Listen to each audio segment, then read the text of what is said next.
It's week 3 in the National Football League, kicked off last night with a New York Jets domination of the Patriots. We'll see if that is something that the boys want to talk about here today. Before we even get going any further, this is the time of year that you want to be joining. You want to be signing up at runpuresports.com. NFL is underway. College football is underway. The baseball playoffs, which have been very profitable for the Run Pure Sports team. It's been a great baseball season. JBC and Stats. Been an incredible baseball season for a lot of people here. And also, just a couple of weeks away, the National Basketball Association kicks off. So RPS 15 is the code to get 15% off of your membership. That, of course, includes our partner SaberSim, those packages as well. And we do have now standalone single sport packages. So if you're only interested in the National Football League, you only do that. If you're only interested in the NBA, then go ahead, get on over to runpuresports.com and check it out.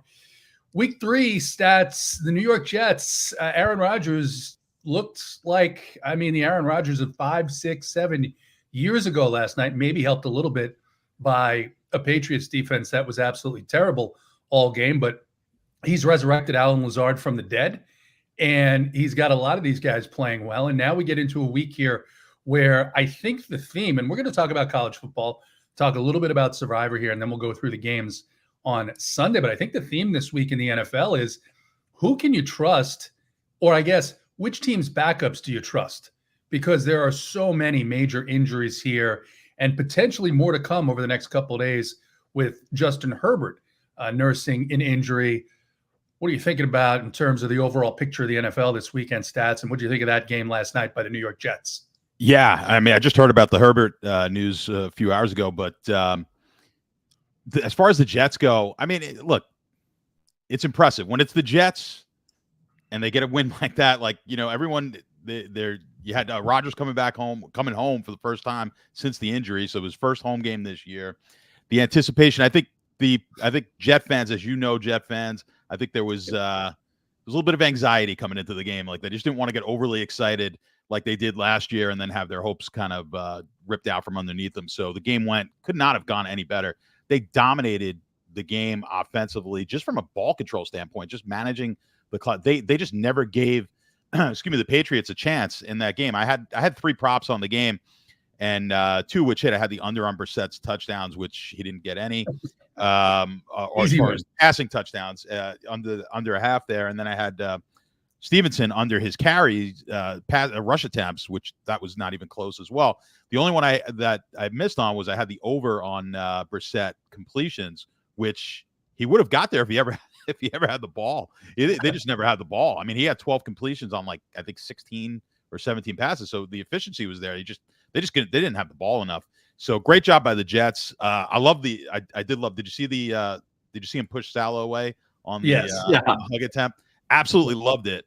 I love that from Rodgers. It's like, listen, this isn't like 8U, soccer that you just scored a goal. Like, this is the NFL. We don't hug on touchdowns unless it's a game winner, and then we'll hug it out. Like, and then people were just like, people either love or hate Rodgers, but that I liked it. I was just like, to me, Salah is he's an overpriced cheerleader on the sideline. So I'm unimpressed with Salah. But listen, as far as the Jets go, this is a good stretch. This is what they had to do. We knew week 1 was maybe not exactly what that defense was going to look like all year. They have an easy stretch here. They had Tennessee. They get by that. New England, we didn't think they'd be that strong. Looked pretty weak last night. They get another game next week, which will probably be a fairly heavy survivor game next week as far as picks go. So they've got this run here where they should at least get to 3-1, and then we don't know they get Minnesota in week 5. And who knows? The way Minnesota has looked. But on the whole, just take a look at the Circa Survivor pool. That thing has been just demolished. 74% of entries are gone in that pool, and that's just a testament to the fact that no one can figure out the NFL. The 2 top favorites in week 1 and 2 now have both gone down. The Ravens lose last week to the Raiders in just shocking fashion. Looked comfortable, 10-point lead at home. You got Lamar, you got the run game, pound it with Henry, run Lamar a little bit, run the clock, and they give that up. So it's very, very hard to predict the NFL. It's always been hard to predict the NFL, and I think it's getting extra hard. In these first few weeks, just to add a note about the injuries, I think you have to look at the fact that these guys don't They don't hit anymore in practice. They don't play in the preseason. And these teams are coming out looking pretty, they look pretty bad offensively, which is typically what happens. The defenses seem to always be ahead of the offenses. And I think we're seeing that more and more where if they're not getting out there and playing real live reps, these offenses tend to struggle, and it's going to take them a little time to get their feet underneath them. The Baltimore last week was huge for survivor pools. Cincinnati's loss in week 1 knocked out about 50% of many of the pools. And of course, JBC last night, everyone wants controversy out of New York. And I think Rodgers' answer after the game was perfect. He said, look, Saleh's not a big hugger. I didn't realize he was going in for the hug, but he is big about getting a 2-touchdown lead. And so that's what I wanted to tell him. I said, hey, boss, we got you the 2-touchdown lead. But look, the Jets fans are going to overreact to this like they always do. They always overreact to anything positive or negative. A loss on the road at San Francisco, kind of expected week 1. Did what they had to do last weekend in Tennessee. It wasn't a pretty game, but generally when you play the Titans, they aren't pretty games.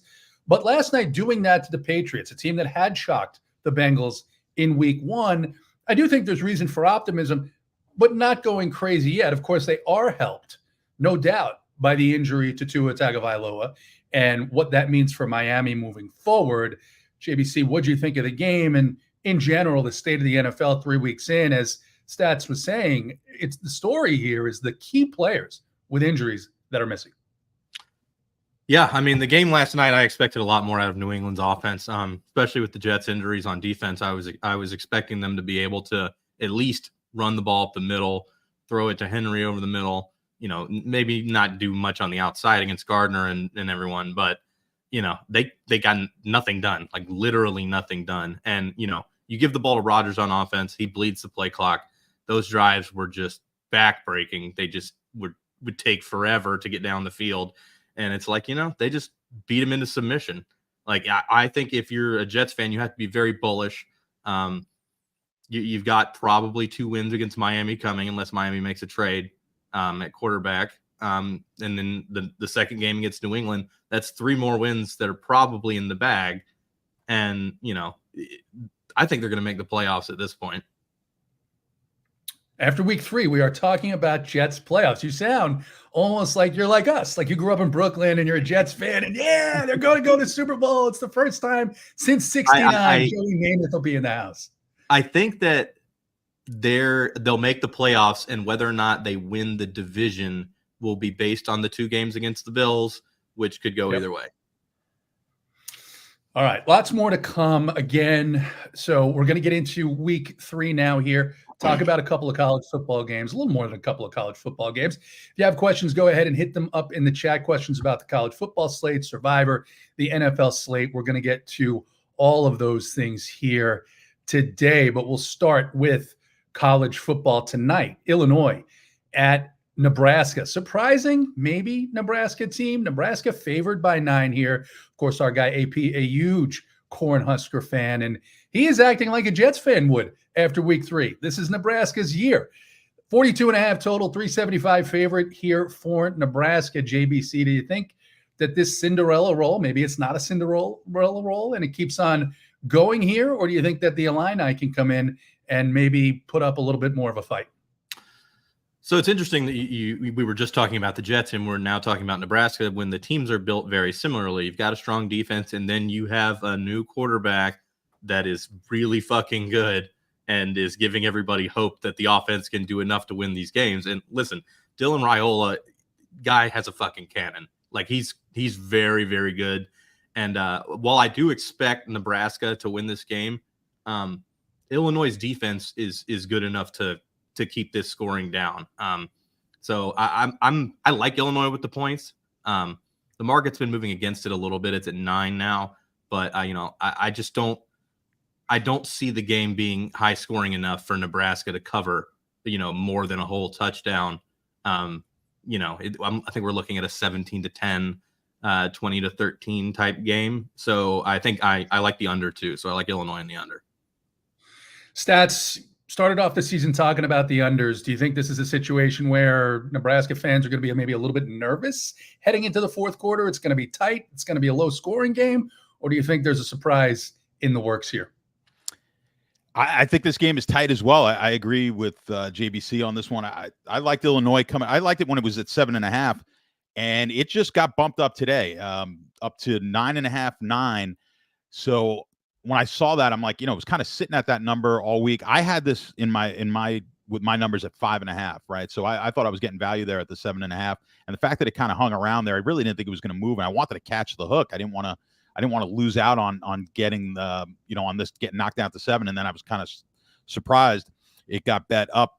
So I contacted someone I know. I said, did at one of the books, that one of the sharper books, he said we took sharp money from a couple. We got 2 big sharps hit Nebraska at 7.5. Another one came in at 8, and then they took sharp money at 9 on Illinois. So it kind of that kind of leveled it out. So it kind of makes sense with how the market has moved. I mean, I'm with JBC here. I mean, I liked it at 7.5. I got to like it even more here at the 9, just because I think it's going to be a low scoring game. I agree. I agree with them. I think we'll test. This will be a little bit more of a test for Nebraska's defense. I mean, they've obviously been very good, but I don't think Colorado. I think that was their one test was Colorado, and we realize now that maybe the Colorado offensive line is just really, really bad. So they'll be tested here. I agree. It's low scoring. I like this one to the under as well. It's really tough to give up 9 points on a total of 42.5 if the game stays under. So I like this one to go Illinois and the under as well. People want to believe in that prime magic, but it's just not seeming to be there. Spavis Bone is in the chat. Welcome to you this Friday afternoon.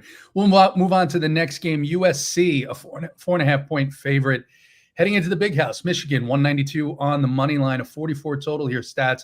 We'll stick with you. The Michigan team still very much run like the Jim Harbaugh teams, like a lot of what we're seeing out of the Los Angeles Chargers. Milk the clock, run the ball, don't turn it over, and play good defense. What are your thoughts here with USC heading into Michigan? Yeah, I think you nailed it there. I think the defense is really the key here for Michigan. They gave up a bunch of points, 31 points the first week to Texas, but a lot of that was, kind of turnovers that put them on a short field to give up those points. In the other games, they've only given up 28 points in the other 2 games. So, I think they've got a quarterback who's just an elite athlete who's going to start this week. He's going to be running the ball a lot. I think that's going to put some pressure on the USC defense. I just think their running game on the whole is going to be too much for USC. So I like this one. This one's also been kind of coming down. I think Michigan's been getting bet here in the markets. I like this one, kind of a similar game to the last one. I like this one to stay under. I like Michigan plus the 4.5, probably win the game outright. And I just think the running game is going to be a little too much for USC. Interesting though to get USC against Michigan in a conference game. So the first time they'll be playing each other as a Big Ten matchup. Right, because that's exactly where the University of Southern California belongs, yes. Of course. And it makes perfect sense, JBC. Do you agree that Michigan is likely to come out here on top, or do you have a contrarian view? No, I like Michigan. I think that, them getting beat down by Texas should not weigh too heavily on people's minds, because Texas has proven that they're probably the best team right now. And, they switch quarterbacks. I think this new guy's a little bit better than the last guy who could barely throw a forward pass. So, I see them not just covering, but outright winning this game. And then I like the game to the under as well. All right, Michigan and the under. We'll move on. A couple more college football games for you guys here as you get settled and get acquainted. If you're not already a member, RPS 15 is the code. Perfect time of year to join. Couldn't think of a better time of year to join with football, college, and the NFL. You've got baseball, the playoffs, of course, UFC, a successful golf season just concluded, and the NBA starting up here in just a few weeks. But the next game, JBC, Utah, heading in to Oklahoma to play Oklahoma State. Utah is a 1-point favorite, 112 on the money line, and a 54 total here. So expecting a little bit more scoring, a little bit more action. What are your thoughts on Utah heading into Oklahoma State? This is one of my stronger opinions this week. I was very bullish on Utah before the season. We spoke about it at length on the show, how I liked all their futures. They haven't played quite as well as I'd hoped so far, but no blemishes on the record. I don't think they're going to have any trouble winning this game. So I think the line being a pick 'em or a -1. I'm heavily with Utah in this game. I think Cam Rising has a big game. So I like it to go over the 54 as well. I think it's going to be a shootout, but I think Utah wins. Utah and the over stats. I don't remember. I know that you were high on Oregon. I don't remember if you were in agreement here with Utah having a big season. What are your thoughts here? Well, I mean, yeah, no, it was a bit of a hot take with Utah. And Oregon has just not really, they haven't done it for me yet. So they're not looking like the national champion that I thought they may come out and look like. But I think part of, we've seen this line here, the Utah game, the line's kind of bounced around. And I think that had a lot to do with the quarterback with Rising. Not sure if he was playing. It looks like he is going to play. So with him in there, I'm gonna agree with JBC. I like Utah. I think it's -1. I think some books you could even I think you can get this at +1 for both sides. Honestly, the last I looked at it, I don't have it up in front of me at this second, but I think you could even get. I think it was BetMGM might have still had it at +1 on the Utah side. But either way, -1, +1. I do like Utah to win the game, and I think as much as Rising, I think Rising just clearly makes them a better team. I think it's just going to be the running game as well. I mean, Oklahoma State's just been atrocious. They're giving up 6 yards. They allowed 6 yards per play to South Dakota State, and now you've got Bernard coming in here. He's averaging 6.3 per touch. Plus, he can catch the ball out of the backfield, so they'll be using him quite a bit. I think they win this game big. I'm not 100% sold on the total, but I do like Utah in this game quite a bit. All right. So pretty much agreement all the way through so far in these first 3 games, and we'll hit the last game here, and we'll stay in the state of Oklahoma. It is Tennessee heading into play Oklahoma, a 7-point favorite, 265 on the money line, 57-point favorite here. Stats for Josh Heupel's homecoming. A lot of news about that this week. A lot of talk about how Tennessee could be the surprise of the SEC. Of course, talked about how Texas is doing very well. Of course, Arch Manning at quarterback, they're going to start this week. But for Tennessee, are they going to keep it rolling here and go through Oklahoma pretty easily, or you expect that this game is a little bit tighter? I don't know. It's going to be tough for them to roll Oklahoma in Oklahoma. You got a young quarterback. Look, he's the Heisman Trophy numbers have been kind of fluctuating all year. It's like a week-to-week thing. So depending on how you play, Nick, I'm not even going to attempt to pronounce his last name because, as you guys know, I'm terrible at that. But Nico, good performance here. He's gonna bolster himself up into the. I think he's like top 4 or 5 right now in the Heisman running. So he has a convincing show, even a win. On the road, I think it'll be and looks good doing it. It's going to move his stock up for the Heisman Trophy. But I think it's going to be a tough place for a young quarterback, inexperienced, to go in and cover this number. I mean, earlier you were getting 7.5 earlier. In the week, it's kind of dropped down. You can get this one 6.5. I think some books I see Caesar still has it at +7 at +100. So no juice on that. I like it if you can get that number, the +7. I like Oklahoma to keep this one tight. You're right. It is a homecoming for it's actually well, I'm not going to get into the whole Stoops controversy, but there's the 2 guys who aren't big fans of Bob Stoops. For a couple of different reasons. So it should be interesting. There's going to be, I just think it's going to be tough. That's going to be a tough environment for a young quarterback to cover that kind of a number on the road. JBC, what are your thoughts here on Tennessee heading into Oklahoma? Pretty much the exact opposite. I think Nico Iamaleava is the is like a legit Heisman contender. I really fucking like Tennessee this year. They look incredible. Their average margin of victory is like infinite so far. I was against Oklahoma heavy last week. Brutal bad beat on the late field goal for Tulane, but I don't have any faith in Oklahoma. I think Tennessee's going to fucking roll them. All right. So we've got finally some disagreement there on the 4th game that we cover. And JBC talked about a bad beat last week. If you guys watching, all 20 of you right now, maybe we'll get some more here in the next couple of minutes. But one of the most entertaining places to be at Run Pure Sports is the bets chat. And because I live in Georgia where you can't bet, right? I can only do that when I'm traveling. But I'll be in a different Discord. I'll be in the baseball or the NFL, and I'll just start seeing these messages, which are, quite frankly, scary if you don't know what you're talking about. If you don't know the group that you're talking to, it's not a chat. It's sort of like the baseball chat right around 5:45, 6 o'clock when Stats puts out the team total chart, right? It's not a chat that you want to open up around others. Yesterday we were chatting in the bets chat. Now I just saw these messages come in. I said, I got to hop in here. We're talking about midgets. We've got a member who we really like, and he's a deviant. Didn't know that. Found out about a midget obsession yesterday. So that was pretty entertaining. We had someone who had a family member going through a surgical procedure, and I wanted to make a joke, but I wasn't sure if it was serious or not. And then she said that she was actually searching for hot male nurses, which is kind of an oxymoron, JBC, right? If you're a male nurse, you're kind of not a hot guy, right? I mean, so it is what it is. I haven't met too many. Well, I haven't gone searching for them either. So let me be clear about that. But anyway, so get into the bets chat because it is a fantastic. And JBC lives there. I mean, this is 24/7. Like, I'll wake up to go pee at 3:30 in the morning, and I'm like, oh, JBC's alive. And that's when he's doing his best work. Yeah, he's sweating. 2 a.m. Listen, bets are going on all the time. It's not like DFS where there's like a set schedule so much.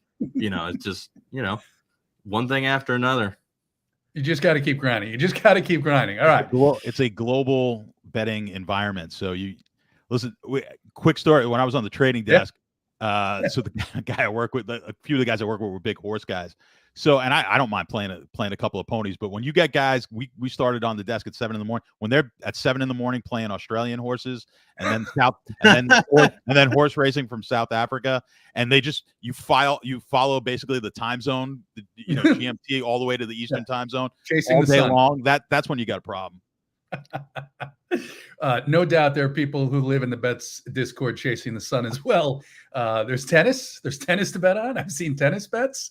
I think there was some horse racing yesterday, JBC. Am I correct that there was something going on? We were talking about it. I'm trying to remember what we were talking about with horse racing. I don't know that we were like betting on horses, but no, soccer was the big one yesterday.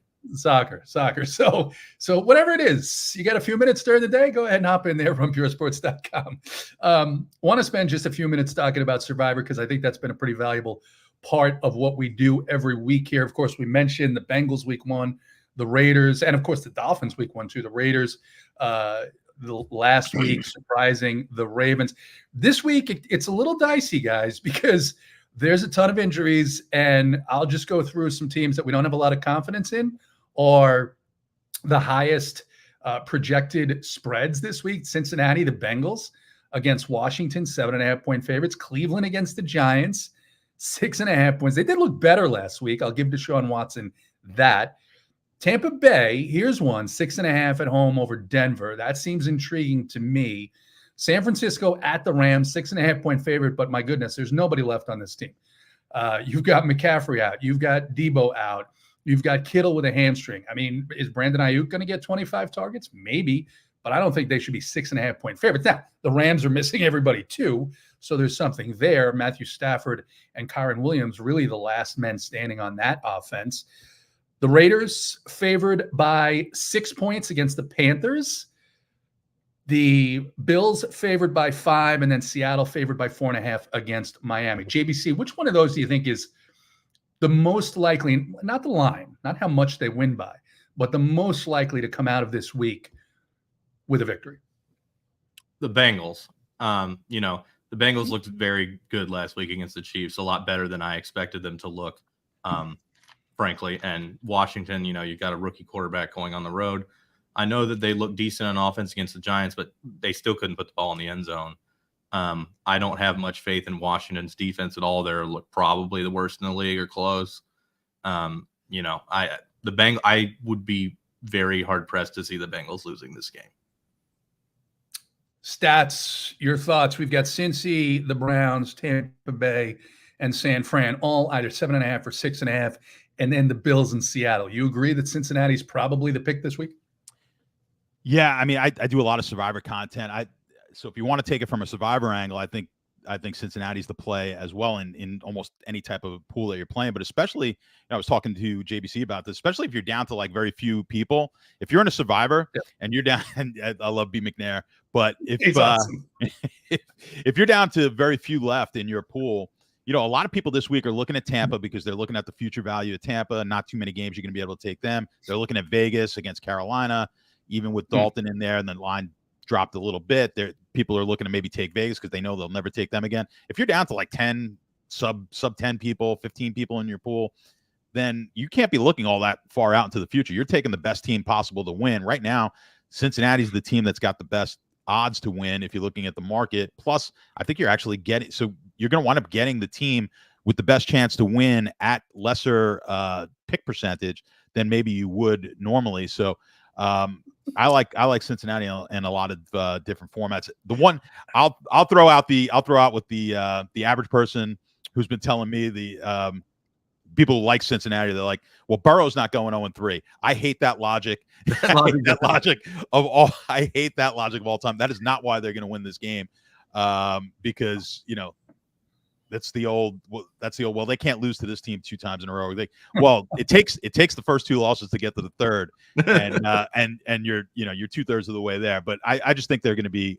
much better. I like what JBC said there. Like they look decent against the Giants. That they shouldn't have won the game, obviously.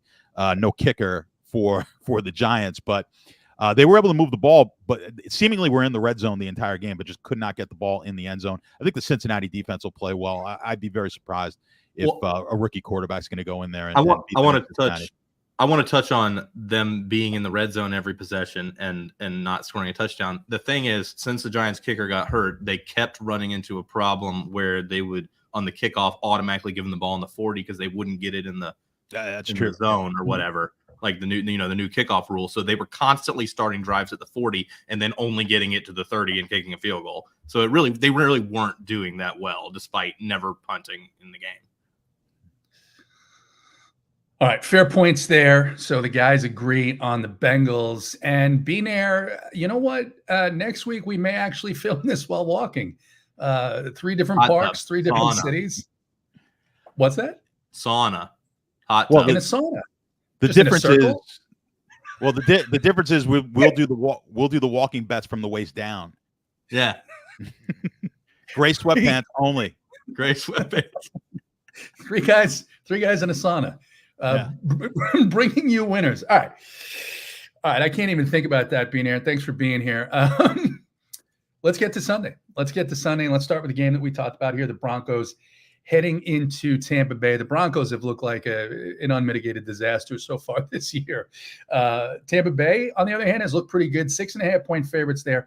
41 total, which is, I guess, indicative of the fact that Denver's defense does travel somewhat and they play ugly. But I don't expect the Bucs to play ugly, JBC.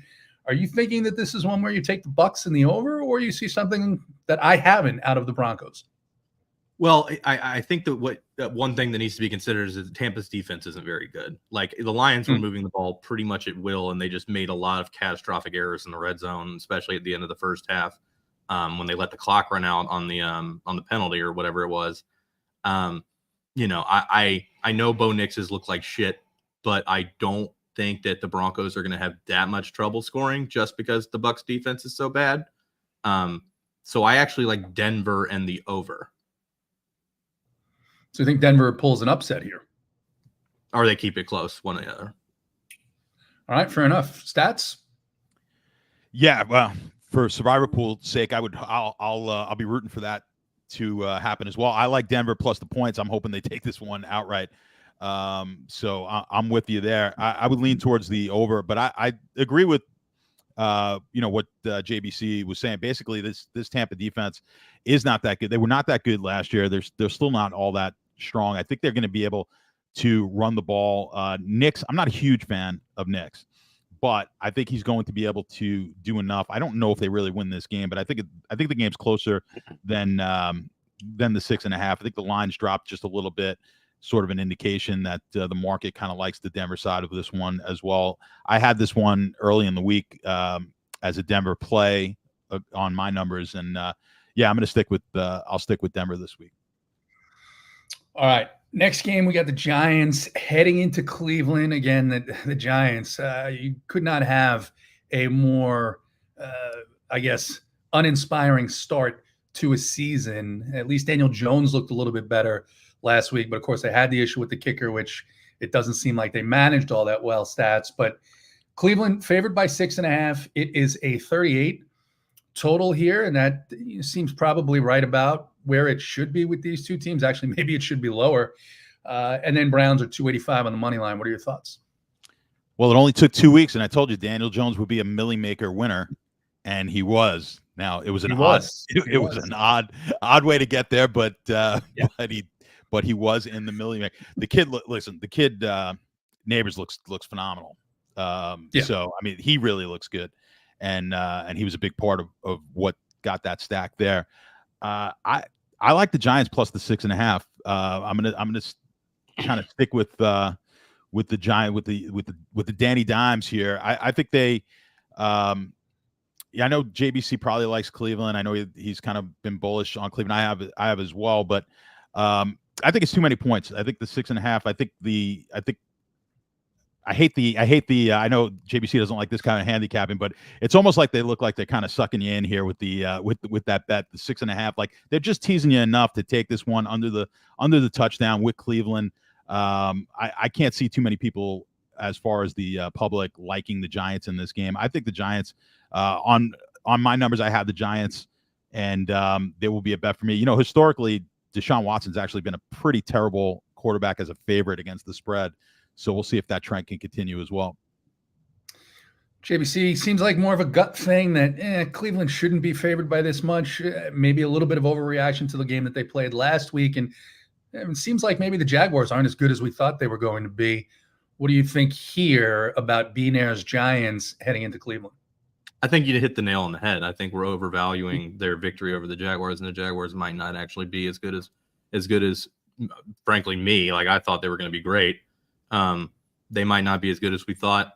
It's tough because, with a 38.5 total that I like to the under, it's not really a smart bet to think that the favorite's going to cover if it goes under that number. So I'm definitely leaning toward the Giants along with the under. I think it's a pretty low scoring game. The Browns try and, maintain ball control. The Giants, frankly, should be doing that, even though they're chucking the ball around the field. But yeah, I think it stays low scoring, and the Giants keep it within the number. All right. B-Nair should be happy about that if the Giants actually put together a victory this season. So we'll see what happens there. They should have won last week. That was like I said. Well, we had that. Both Big T and I had that as our best bet. The Giants last week. The Giants last week. That was my best bet too. Was the Giants. I will say Daniel Jones was my highest owned quarterback. Malik Neighbors was my highest owned player in DFS. So I didn't get to the top just because I didn't see some of the things that happening. But it wasn't a bad week thanks to Daniel Jones and Malik Neighbors. So that was good. All right, we'll move on. And this game is a little bit interesting, and it's the Eagles at the Saints. Saints favored by 3. I mean, we didn't think much of the Saints coming into the season. I guess we thought that maybe they would win that division, but not because they were outstanding, but because that division is so weak. And now through 2 games, the Saints look pretty goddamn good. I mean, Alvin Kamara being a bell cow and Carr being able to actually hit receivers downfield. They're favored by 3, 49.5, 148 on the money line, JBC. And same thing as last year. We played towards the end of last season a lot of stacks against this Eagles defense because they do play fast. They do put up points, but they are an extreme pass funnel. And there was no better evidence of that than the 2-minute warning in the second half on Monday night from Kirk Cousins to give the Falcons to snatch a victory from the Eagles. But now they go into New Orleans, into the Dome, 49 total, Saints favored. Can the Eagles bounce back? Is this a shootout? Or you think this is one where the Saints come back to earth? No, I've come full circle on the Saints. They I think that this is legit. They've put up 88 points through 2 games. The offense listen, whatever Clint Kubiak is doing is fucking working. Like, their offense looks unstoppable. Like, they just are. I can't believe how good they look. And this line kind of indicates that. Like, it's moved. Like, Philly was -3, I think, last week before as on the look ahead, and now the Saints are laying 3. I still don't think it's enough. I like this game to go over. I like the Saints to win. I like the Saints to win big. I think they're going to put up 35-40 again. 35-40 again against Eagles. Look, honestly, I could see that. And to the point about Derek Carr here. I picked him up. I'm just in a couple of fantasy leagues with friends that I've been in for years that I get guilted into continuing to do. Right. And he was available, and I picked him up. I picked him up. I picked Andy Dalton up because I think they have some weapons that Dalton is better positioned to take advantage of. We'll talk about that game later, of course. But Stats, are you a believer in the Saints as much as JBC and I are? I was a believer before the season started, so I was about that answers my question. Yeah, I mean, I had him at 100-1. I had him to win the Super Bowl. I got him to win the division. I had their over in win totals. So, yeah, I mean, I think the defense for this team is just underrated. I actually think people are overrating this from a DFS standpoint. I know it's not a DFS show. I think they're kind of overrating the offensive explosion that they're expecting maybe from Philly. I think the Saints defense is legit, and they've now seemingly kind of fixed this offense to the point where this offense is kind of rolling. Look, when you look, I was bearish on Philly all last year. Whatever they started 10-1 or whatever they started, and continually I post my power rankings over in the NFL channel, and we've got our Philly Eagle guys who just bash me as they were the best record in football, and I still had them like 5th or whatever it was in the power rankings, and they continually dropped there. And then when the playoffs came, I said, look, they finished that season. People were like, well, what happened? I'm like, what happened was they're regressing to where they exactly were. They were not the team. They weren't a 10-1 team. They were pretty much that team that finished the season, looked terrible in the playoffs. And you've got a quarterback who I think is overrated. He's been great from a DFS standpoint because he gets you those touchdowns. So he's been a great fantasy type of quarterback when he gets the ball in the end zone. But without A.J. Brown, he's looked very pedestrian as a passer. They didn't look all that great. They should have definitely should have won that game on Monday night. Mm-hmm. But they didn't look all that great offensively in doing it. It was more, the fact that, Minnesota really, not Minnesota, I'm thinking of Cousins with Minnesota, but Atlanta really hasn't gotten their offense in gear until they got into that 2-minute warning. And if you were watching, I was watching the Manning cast there, and they were saying, they said before that the 2-minute drill, the 2-minute offense, they said this is kind of what, when they were playing up tempo Cousins, they looked a lot better. And they said, sometimes when you get in that 2-minute drill, you get back to the basics. Everyone's kind of on the same page. So having a new quarterback in that system there where you're not really overthinking it, everyone's kind of running basic plays at that point. It's a lot easier for the quarterback, certainly on a new team. Peyton had dealt with that. And he said, on a new team, running that 2-minute drill is just easier to do. And they ran it to perfection to win that game. So I think the Eagles are in trouble. I was not a fan of the Eagles. I didn't think the Eagles were going to make the playoffs. So I think we're still getting enough points. There's a couple of things I looked at that would like to take the Eagles here, but I'm going to just use my brain and not take the math. I think the Saints cover this one and win. I agree. Saints here, man. 30. What did they go to? Where are they in the betting market? Last time I looked, they were 35-1. They're going to move up after a win here. They're good. Like I don't think this is bullshit. No, and the defense looked talented as well against Dallas last week. I think that's where they're underrated. I don't think people realize the defense is pretty strong. They were strong. They had a good defense last year. I don't think people realize that. So if they were going to put some points up on the board in a league where we've seen not that many teams look all that great offensively, that was an impressive performance in Dallas for sure. On the road in Dallas against a pretty strong defense, that was impressive. Kamara looked great. All right. From a game that we're interested in watching, the one that, if this game comes on, maybe time for a little bit of a break. It's the Chargers heading into Pittsburgh. Again, we talked about Justin Herbert maybe missing this game. Again, he says he's determined to play. This guy will play through anything. Doesn't mean he's going to be particularly good when he gets on the field. We'll see if that changes now that Jim Harbaugh is the coach. But the Steelers here, Stats favored by 3. It's a 34.5 total. What we've come to expect out of Pittsburgh football. 155 on the money line. I'm not too excited in this game for DFS. And in terms of the thoughts here, kind of a pick 'em to me. I think everything here seems pretty right. I'd kind of side with Mike Tomlin and the Steelers. JBC tweeted out last week that Tomlin was the greatest coach of all time.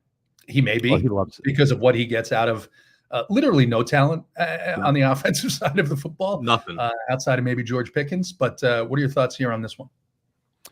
Yeah, look, JBC likes to give the hot takes on Twitter, but I've said it many times, said it on multiple shows and occasions. I will take Mike Tomlin over just about every other coach, and I agree with him here. And Harbaugh's brother is one of those other coaches. I like the coaches who are not play callers, whether it's offensive or defensive.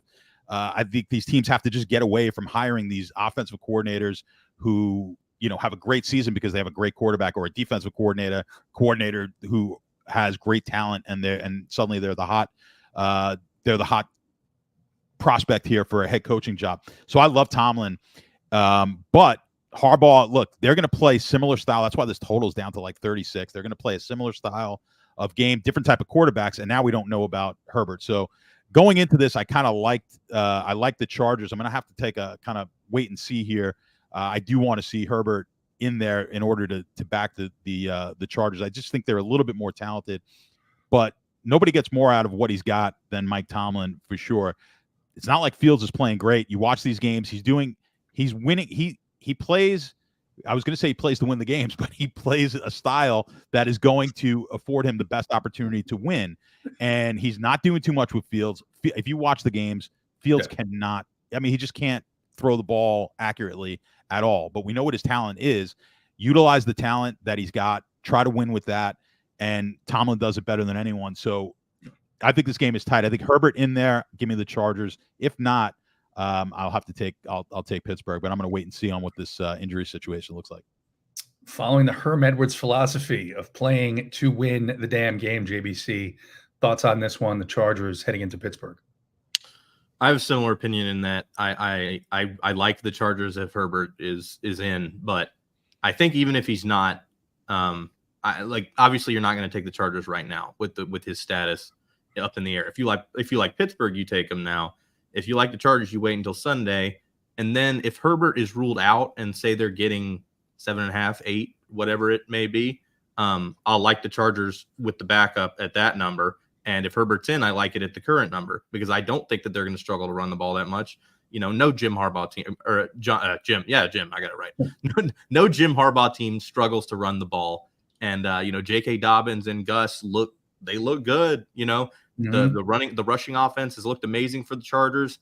I don't see them having a problem controlling the ball and winning the game running.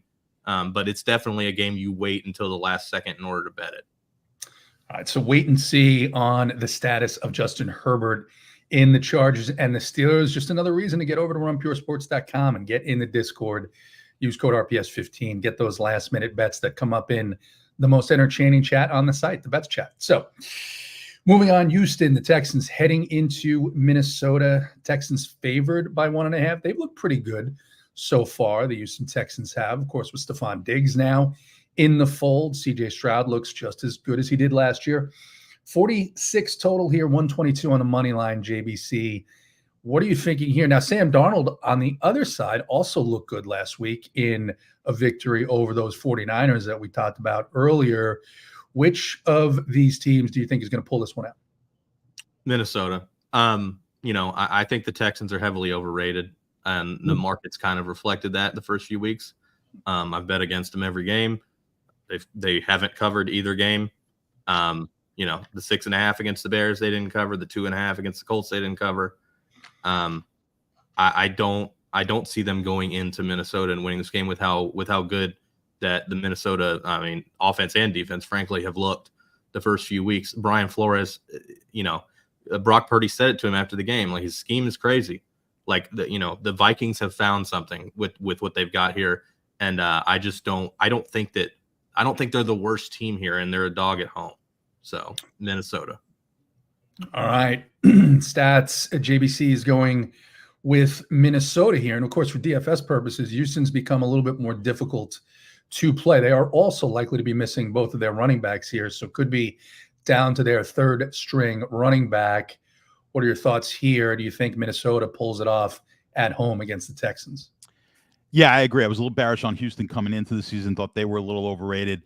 You get that a lot, especially with the young quarterback who surprised last year. They make it to the playoffs, and then everyone always just assumes you just take the step, the next step, you'll get to the championship game, and then they'll win a Super Bowl in 2 years, right? So, yeah, exactly. That's exactly right. Joe Burrow was going to win 3 Super Bowls. I mean, that's what I heard when he went to and I'm like, well, he plays in a conference with some pretty good quarterbacks. So let's kind of hold off on just getting to the Super Bowl at all. So, but yeah, everyone thinks teams are going to make that natural progression. I thought they were. Listen, I love C.J. Stroud, but I don't think this team was necessarily as good as maybe a lot of people did coming in. And Minnesota, I think the surprise on the offense for sure. You got Darnold in there; he's playing really well. JBC nailed that one in the beginning of the season. I think it's more the story of their defense. Look, they had a great first game. It was Carolina. Everyone's looked good against Carolina. I think everyone will, as long as Bryce Young's in there. We'll see what the Red Rocket can do here, or the Red Rifle, whatever the hell they want to call him. But when you do it to San Francisco, despite the injuries with San Francisco, when you do what they did defensively there, I think you have to take notice. So, and it's not. Look, the Bears played really well defensively against Houston. Also, Bears could have won that game last week. They looked good defense. I think Minnesota will take care of them on the defensive side. I think that's where they win this game. And I like Minnesota to win the game outright. For you Wong teaser type of bettors, this is a really nice one to tease up over the touchdown. Back to the Wong teasers with the Vikings here. And we'll see. Very interesting game there for the Red Rifle. Yeah, well, that was my. See, I get it confused because that was my nickname back at the fraternity. Okay, so I'm gonna make a little note about that. Are you still in Mexico? No, I'm not. No, I was like, because Boynton just asked where you were, and I'm like, it looks like you're in a hotel room. I am in a hotel room. I am. I'm not in Beanair's basement either. Undisclosed location. Yeah, never. Beanair, I never go to your home when you're there. You should know. Down that. In the exactly. It's always when you're away. But we'll move on. The Packers stats. Packers heading into Tennessee. A disgusting for DFS 38 total. Titans favored by 3. Malik Willis looked okay last week. We know they're not going to ask him to do a lot. He's going to be a game manager. 142 on the money line here for Tennessee. Do you have a lot of interest in this game? I kind of align these things with where I stand in DFS, and this one doesn't really have a lot of appeal for me in DFS. What are your thoughts here on the market? Yeah, I mean, I certainly don't have any interest in watching it. Look, I said last week, I mean, that one thing in the NFL, if you want, it's really hard to beat the NFL markets, right? I think the best possible way, or the best chance you have at beating NFL markets, is when you have a new quarterback coming in off of an injury. Because if you can gauge how much is the market moving too much in one direction or the other, are they giving enough points to that new quarterback, or are they? And this was your argument last week. This was my argument last week, and I said last week that they were overvaluing how much the difference between Love and Willis was going to be. So I thought that was a game that I liked the Packers in that game. And then you watch, I mean, people were just out of their minds looking to take them in Survivor. I can't tell you how many questions I had with should I take Indianapolis in Survivor? And I'm like, no. A 2.5 point favorite. I mean, what you don't gain anything by taking them. I've had similar questions this week. I'm trying to think. I had a 2.5 point favorite this week. Someone asked me about, but anyway, yeah, I think the market has adjusted a little bit. Look, the Packers are well coached. I don't necessarily love the game. This is another one. If you want to tease it up in a game that should be ridiculously tight, low total. I mean, boy, if the Packers get an 8.5, I cannot see Tennessee beating them by the 8.5. I like that bet more than I really like the game. But I think this game goes under as well. Tennessee plays that. There's so many of these teams now that are playing this is not the NFL that I knew 10 years ago. It's like there's a lot of these games where it's going to be grinded out, run the ball. We know that's exactly what the Packers want to do. Yeah.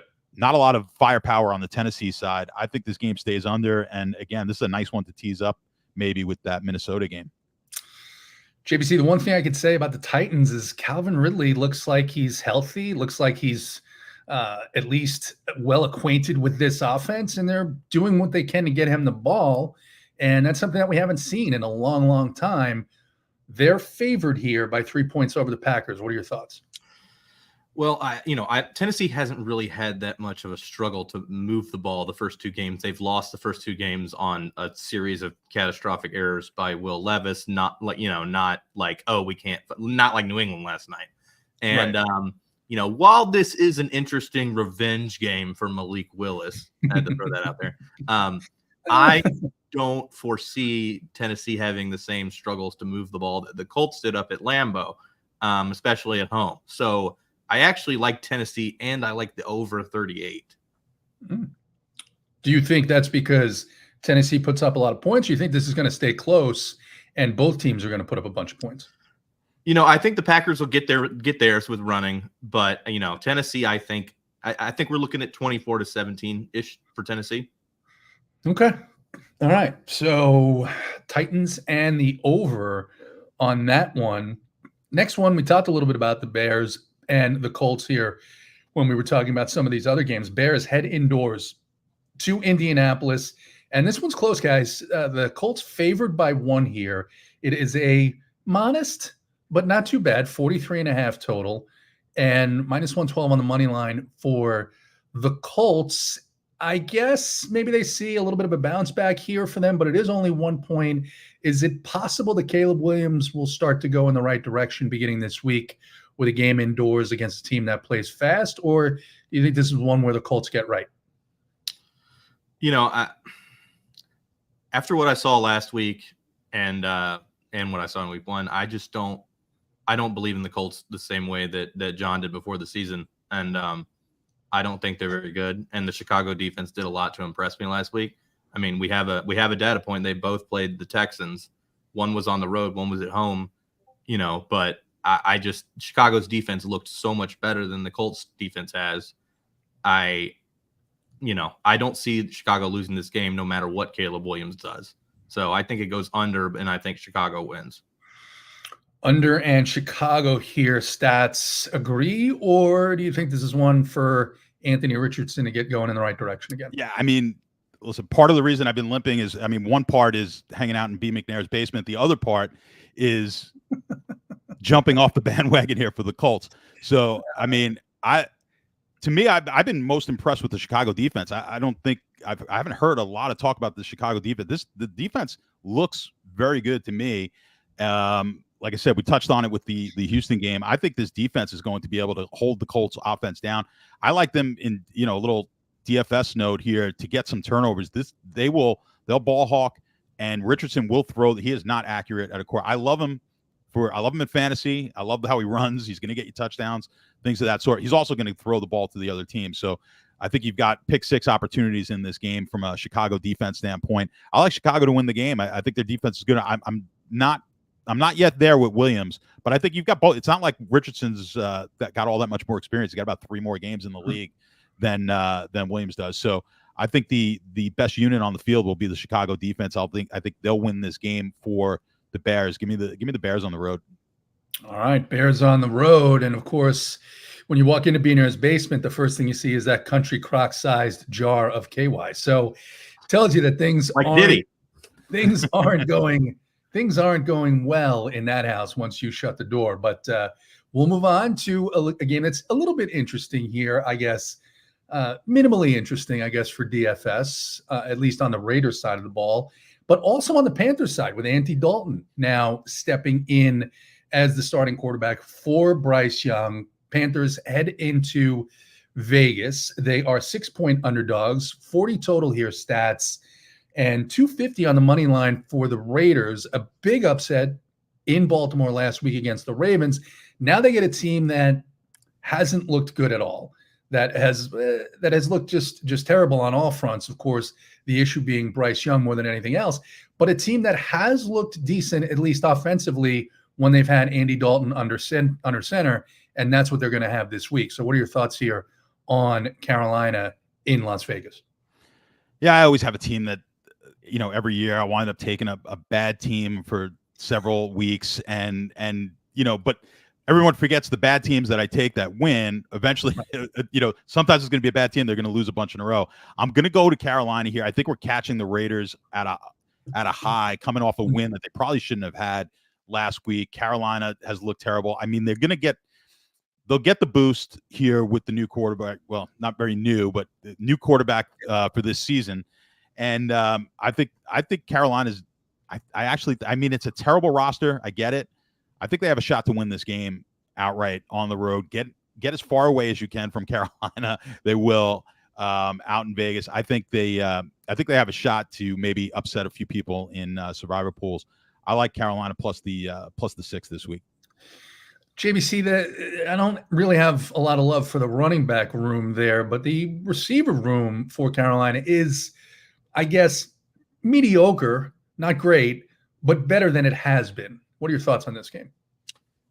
I agree that the receiver room is, if they're going to move the ball, it's going to be throwing. But the problem with that is then you're dealing with Max Crosby. And I just think that the Panthers' strengths, so to speak, are just play right into what the Raiders are good at, which is killing the quarterback.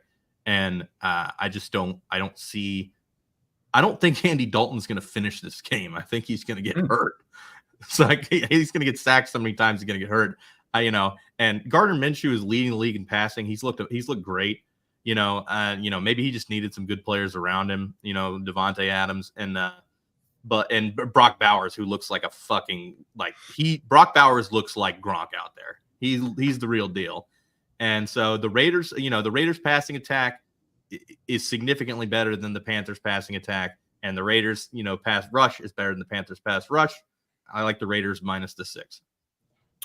All right, so a little bit of disagreement there. We'll only got a couple of games left, but we'll start to move on so that everyone can get over to their baseball lineups here in a little while. We've got the Dolphins, JBC, heading into Seattle. Seattle favored by 4.5 points, 42 total, which may be a little higher than we normally see in Seattle. Of course, the Dolphins are going to be without Tua Tagovailoa for quite some time, and 225 on the money line for Seattle. Do you think that this is a situation where Miami's season may be going down the tubes and therefore it's time to pick on the other side? Or do you think they can do enough to stay in this game? I think with the strength of their skill players that they'll be able to keep this one close, even with Thompson at quarterback. Seattle did not really do a lot to impress me on the defensive side of the ball in the game against New England. They threw for a lot of yards, but they weren't very good in the red zone. I don't think that, it's like if they had this, it's like John said, when you're switching quarterbacks, a lot of the time the market will go way too far in the other direction. And I think that, Tyreek Hill still fucking plays for Miami. Tyler Thompson can throw a screen to Tyreek Hill. And so at 4.5 is too much. Give me the Dolphins. All right, stats, JBC on the Dolphins here. I'll be quick. I'll be quick because JBC pretty much stole everything I was going to say. This is the similar situation here. New quarterback. I think they'll be super creative with McDaniels. Gives them a full week with this quarterback under center to come up with a game plan. Tua is not the second coming of Tom Brady. So I don't think the drop off is nearly as bad as people think. I like the 4.5 points. Look to get Hill. They'll get Hill the ball in a variety of different ways. And I like the Dolphins in this one. All right, we'll move on to the next game. And this is a game that I think is a little bit more difficult to predict because of all of the injuries that have happened over the course of the last couple of weeks. The Niners heading into Los Angeles to play the Rams. San Francisco, without Christian McCaffrey, without Deebo Samuel, possibly without George Kittle, 6.5 point favorites here, John. I mean, 6.5 points, 43 total, and 290 on the money line in a road game, missing all of that offensive talent. Of course, they still have the defense, but, Sam Darnold did a pretty good job picking apart that defense last week. Of course, for the Rams, no Puka Nacua, no Cooper Kupp. What do you think here? What do you expect out of injury-laden teams? And an offensive line that just looks really broken. It's tough. I normally would like the Rams here. I would like with the points. You're going to make me pick because that's what we do on this show. So I'm going to take the Rams plus the points. I'm going to say this is a game I'm staying far away from as far as betting, though. It's just too difficult. There's just too many pieces missing. Normally the 49ers could kind of plug and play. Like they miss one piece, Kittle becomes, if they're missing CMC, Debo runs the ball a little bit more. They use Kittle a little bit more in the passing game than they normally do. They've got ways where they're missing one piece, even maybe two, to kind of account for that. Missing all those pieces, I think, is going to be difficult. It's a stay away from me, but I would not be shocked if the game just stays tight. JBC Deeg says he feels like it's a play Kyron and get away from the rest of the Rams type of slate. It could be the case. Sean McVay has been pretty vocal about the fact that he really didn't want to use Kyron Williams the way that they used him last year. Not really sure why that is. But what are your thoughts on this game, Rams hosting the 49ers? As far as what you just said, I think that Stafford has proven that he can turn shitty receivers into gold with what he did with Puka and, all those guys last year. Mm-hmm. But, I just – their offensive line looked so bad last week, and the defense does not look – without Aaron Donald, they suck, frankly. They're just really not very good. I think that the Rams might end up being one of the worst teams in the league. I don't think the Giants are going to – or the Giants – 49ers are going to have very, very much trouble moving the ball or really stopping them on defense. I like the Niners to just murder them. Yeah.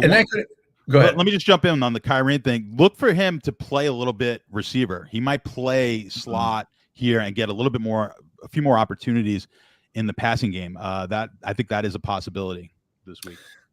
And look, the Niners may win this game, and that may happen. It seems like the last couple of seasons we've given up. When Cooper Kupp got hurt, the Rams are dead. And Sean McVay has a way of making that talent and getting the most out of it, not quite to the level of Mike Tomlin, right? Because they play a completely different style of football. But we've given up on the Rams for dead in the similar situations, and they always seem to find a way to compete. Stafford. It's not McVay, it's Stafford. 100%. Yeah, 100%. So it's Stafford. All right, fair enough. McVay's not a great head coach, by the way. He's a good play caller, not a great head coach. Stafford did this same shit in Detroit when everybody sucked. Like, they would still put up a fight. Like, Stafford's just very good. Frankly, Miami should trade for Stafford. That's what I want to see. And there's a lot of talk about, hey, should they trade him? Because this year's done. He's not going to be the long-term guy, right? But he's still good enough right now to maybe turn an offense with a lot of weapons like Miami back into a contender. Okay. Now this next game, this is a game that we're going to be talking about for DFS, of course. We're going to be interested in. It's the Lions heading into Arizona, playing the Cardinals, two defenses that have looked, I guess, Arizona's defense looked good last week, of course, but this is an interesting game for, I think, offensive fireworks. So it's a 51.5 total. The Lions favored on the road by 3, JBC. Kyler Murray has looked, 1, fully healthy, and 2, absolutely outstanding, making full use of Marvin Harrison Jr. last week, unlike the first week of the season. And the Lions are 148 on the money line. Those numbers seem a little bit high to me based on what I've seen out of Detroit's defense. What are your thoughts? Yeah, I really don't think that Arizona is going to have much trouble scoring in this game. This is a similar spot to me as last week. Obviously, the Rams are worse than the Lions, but the Rams played the Lions week 1 and they looked pretty similar. Yeah, it was close. It went to overtime. Yeah, I think Arizona's pretty good. So them being a home dog in this situation to me doesn't make a lot of sense. The fact that we're getting 3 points doesn't make a lot of sense. I really like Arizona to win this game. I think Kyler Murray, he's another year removed from the knee injury, and he looks a lot better. I agree with that. So stats, I agree with JBC here. Are you going to come in and pour cold water on us and be the guy that tells us that Detroit is going to run away with this one? Now, we also don't know. We think Amon-Ra St. Brown is likely going to play, but he did look pretty hobbled there at the end of the game. Of course, Dan Campbell says nothing to worry about. Yeah, I think again we're kind of catching an Arizona team off a blowout win, a little bit of overreaction. I think a lot of people are going to like Arizona off that. Detroit coming off a home loss. I kind of like this spot here for Detroit to come in. I agree. Maybe I'm going to get fooled again because this is one of those lines that doesn't necessarily make sense. You would think this would be closer to a pick'em. And this was kind of like the Cleveland week 1 game against Dallas, where everyone kind of thought, why is Dallas a dog in that game? And then they come out and blow them out. So we'll see if I get fooled again, taking the favorite in that type of a matchup. But I think we'll catch Detroit. I do think Detroit will be able to put points on the board. I like what they've got going on from the weapon standpoint that they have, assuming that St. Brown's going to be in this one. It should be a shootout. I don't see either one of these defenses holding the other down. So I think for DFS purposes, probably the best game on the board. And I like it to go over. I like Detroit. All right, so we do have a little bit of disagreement there. That always spices things up. JBC's very disgusted right now. He's shaking his head, but we'll move on. We'll soldier on. The next game, the Ravens, coming off of that loss to the Raiders at home. They now go into Dallas. Of course, we've already talked about what's been happening or what happened to Dallas, the murder that occurred in Dallas last week. Ravens favored here by 1, stats 47.5 total, 115. Books aren't really sure what the hell's going to happen here. Do you have a better view? I don't. I mean, I think it's kind of priced at the right spot. This is a tough game for me to really to handicap. I think, gun to my head here, I like Baltimore to win the game. I think they should have come in off a win. They never should have blown that game last week. It's one of those, we talk about it with the Cincinnati, like, can you really see Baltimore go 0-3? Well, here they are in a pick'em game. They could easily go down 0-3. And then Dallas is staring at the face of 1-2. So one of these teams are not going to be in very good position here for the playoffs. Baltimore starts 0-3. They got a bit of a hole to dig themselves out of, but I think Baltimore probably comes out and wins this game. I still think they're more talented than Dallas is, but not a ton of confidence for me on this one. JBC, this is one of those games where it's a fascinating game just because of the expectations of both teams and how the season has started. Obviously worse for the Ravens, but people expected Dallas to be 2-0 coming into this and certainly did not expect to see what we saw last week. Do you have a little bit clearer idea of what you think is going to happen in Dallas on Sunday? What did Alvin Kamara do last week to the Dallas defense? He ran wild. Now, what's the best rushing team in the NFL? Or up there? All right, go ahead. Baltimore is one of the best rushing teams in the NFL. Dallas got gutted by New Orleans up the gut the entire game. Baltimore's just going to do that exact same shit the whole fucking time. They're going to kill them. They might give up some points, but Baltimore's going to put up 30 plus. So I like Baltimore. I like the over. So do you think this is, and you're just switching gears here really quickly, because while they are a great schematic rushing team, very difficult to figure out who the hell is going to be the guy who actually gets the benefit of that, especially from a DFS perspective. Of course, they've got Derrick Henry now, but they've come out and said, look, Derrick Henry being a bell cow, he's done that. That's not what we expect him to do here. What are your thoughts on this team? You like this team as a contrarian play for DFS as well, I suspect. Well, Lamar, it's always Lamar. Even when the running backs tend to have high scores for them, they plunge in from the 1 3 times because Lamar ran it down to the 1. Yep. So I think Lamar has a very, very high floor this week, and so I think he's who I would be targeting. At the risk of getting Beanair excited and dipping into that big jar, Lamar naked might be the way to go in DFS lineups this week.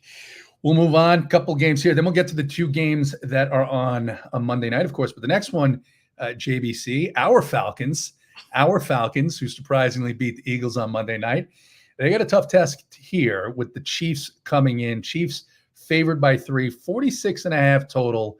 Chiefs 162 on a money line. This line a little bit closer than I think I was expecting to see with how well the Chiefs have played. A little bit of bend, but not break in the defense last week.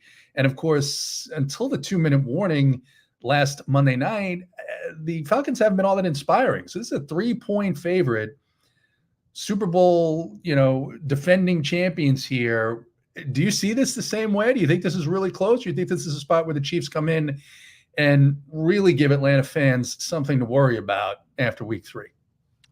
No. I think it stays pretty close. I like Atlanta. The Chiefs, to me, have looked pretty mediocre, especially on defense. They kind of got bailed out by the referees both games so far. And no Isaiah Pacheco. I didn't mention that. No Pacheco. They're going to be – and P. Ryan's only been on the team for, 2 or 3 weeks. Kareem Hunt's been on the team for like 5 days. And then they got, I guess, that white guy with the crocodile, or the alligator or whatever.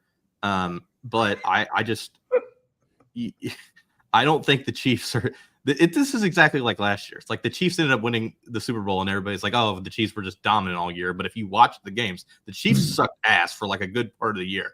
And I don't think that they're that great. Atlanta's defense has looked very, very good. Yes. Despite Cousins' issues with his leg, he was still able to lead that drive at the end of the game. Bijan Robinson has looked very good. I don't see the Chiefs defense stopping Bijan Robinson. I like Atlanta to win the game outright, frankly. All right, Stats. Atlanta outright.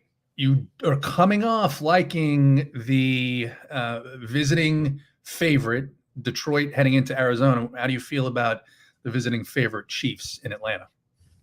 Yeah, I could see where the market is moving here. Kind of, the market's telling you they like Atlanta, and I do know from a contact that some sharps hit this at 4.5, which is what got it down to the line we're at. I think at the 3, it's hard for me to pass up taking Mahomes at -3 in any matchup against this Atlanta team. I'm not as high on Atlanta.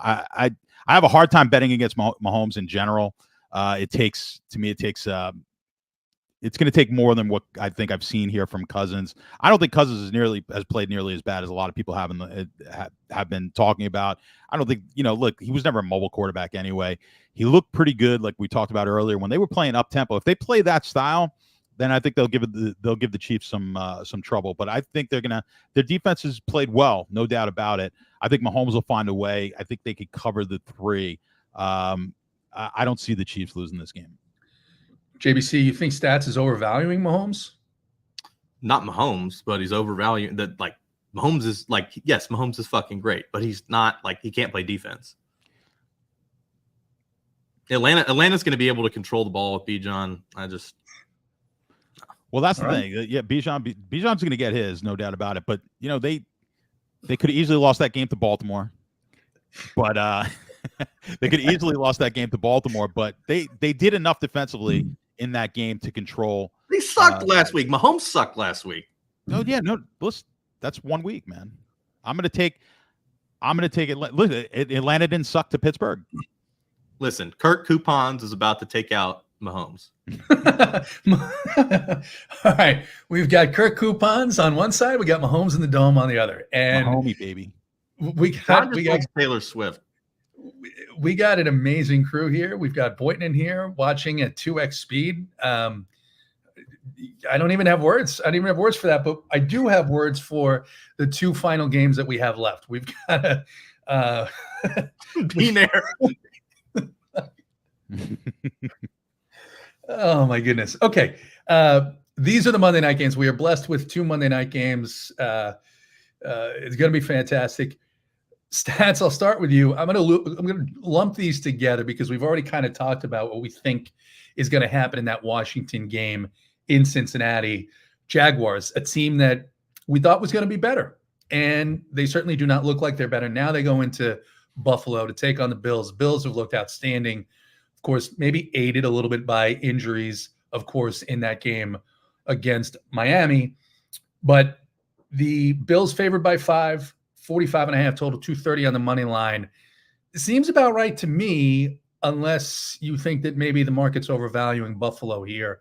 I personally do not. What are your thoughts? Yeah, I don't think they're overvaluing. I don't see how Jacksonville scores enough points. I think that's the problem. Yeah. I think Buffalo's going to be able to just score, and I don't see where Jacksonville's getting their points from. I'm just not impressed with what Lawrence has shown really over the last year and change. So I think they're going to have a hard time going into Buffalo and keeping this inside of a touchdown.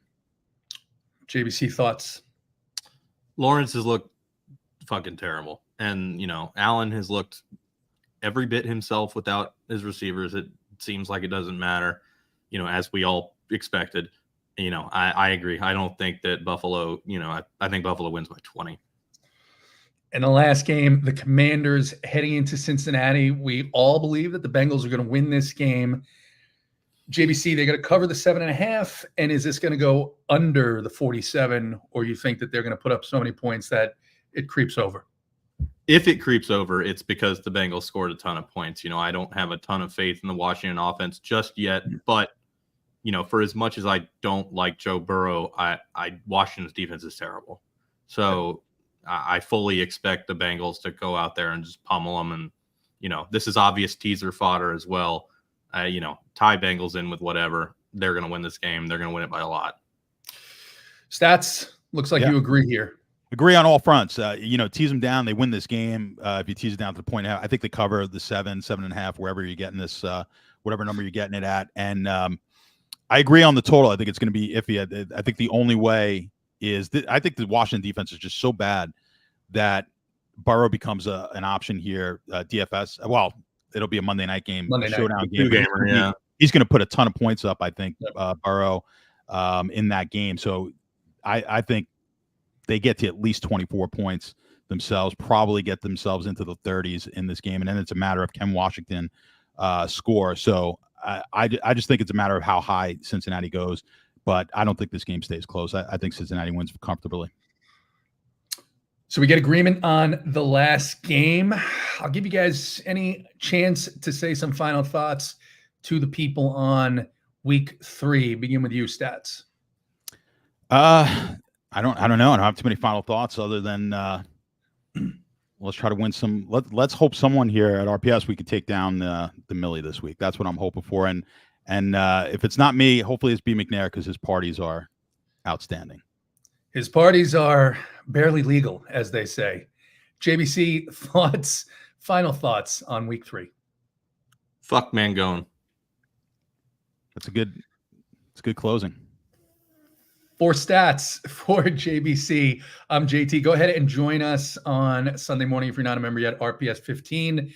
We'll have shows all throughout the morning and then in Up to Lock show at noon on Sunday. And then we'll be back next Friday night with more picking winners, Vegas strategy, all of those things. Good luck in your contest tonight and this weekend.